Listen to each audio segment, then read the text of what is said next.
McGraw in the Morning continues on the Big 550 KTRS. 721 here on KTRS. Trey Hardin, ABC political analyst, is reading the tea leaves for us. Good morning, Trey Hardin.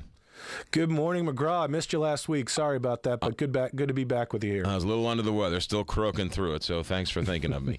I love your line. What is the strategy of the Republicans with this sequester? Well, the Republicans are betting on the American electorate wanting to have a debate about government spending and having a willingness to accept drastic actions in order to insert some long-term discipline into this town.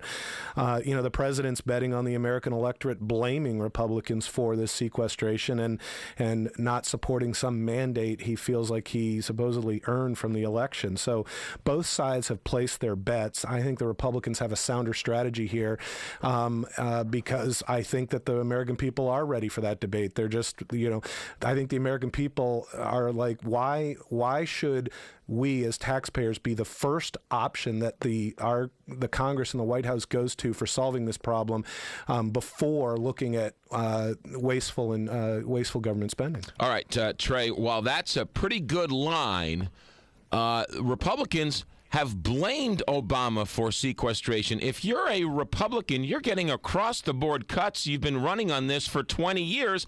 This is supposed to be real government spending cuts. They should be championing this. They don't seem to be embracing this the way they should be.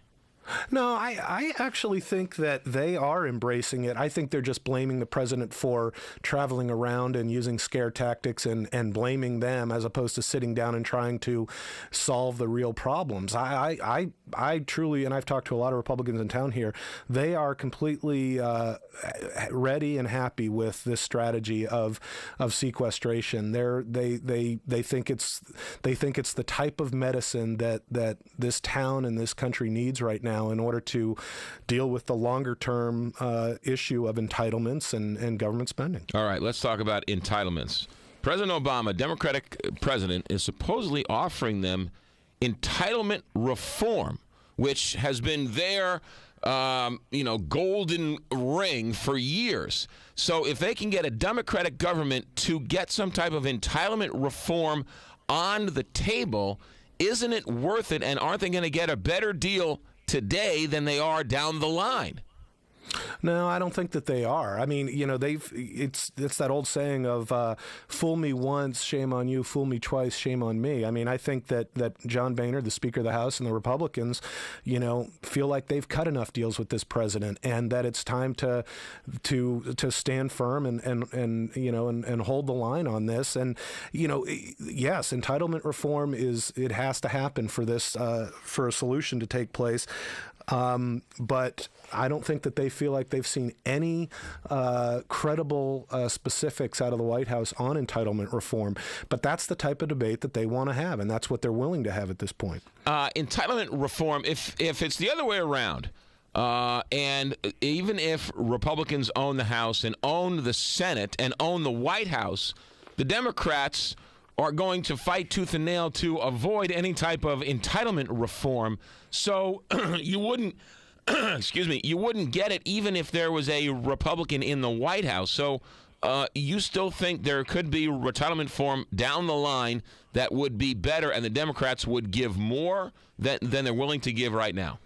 Well, I think the Republicans are betting on it and they're willing to commit to it because, you've heard me say on your show before that I think the Republicans coming out of the election have an identity crisis. They are lacking a vision at this point, and they need to get back to some of their principles, which is, fiscal responsibility, and they view this as a step towards that. The Republicans somehow have created this image for themselves that they're against people, and they need to change that. It's not going to happen overnight, but I think they're prepared for the long fight on this. We're still a ways from the next election, and I think they want to use this debate to, redefine themselves with the American people. The scare tactics, as people have called it, from the White House, it's a pretty good story they're telling.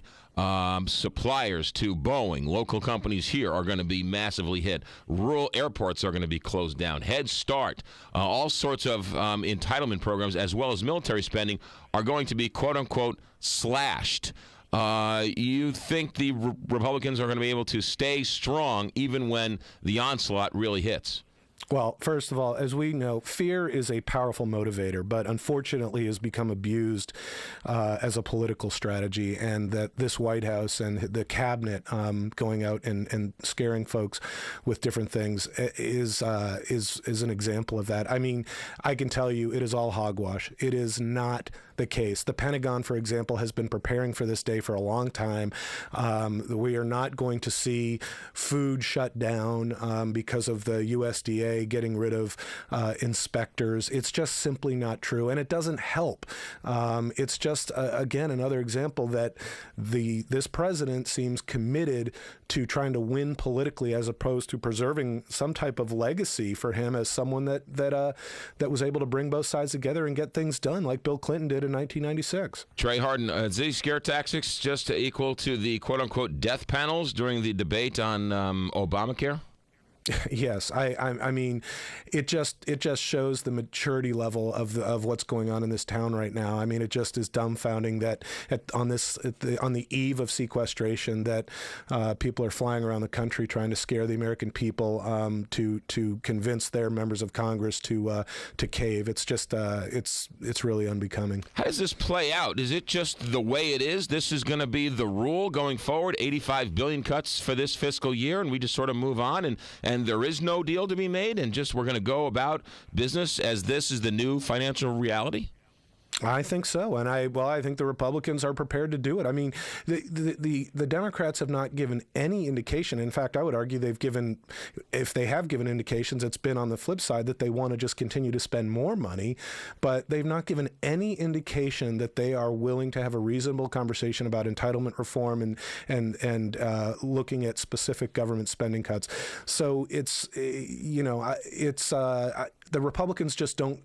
No one trusts each other, and the Republicans certainly don't trust this president right now. I've heard Howard Dean, former head of the Democratic Party, by all accounts a liberal. I think many would, on both sides of the aisle, would call him a liberal. Some derogatory, some proudly. But I've heard Howard Dean say, let's have these cuts come, and it's a pretty good deal, and let's just go forward with these cuts.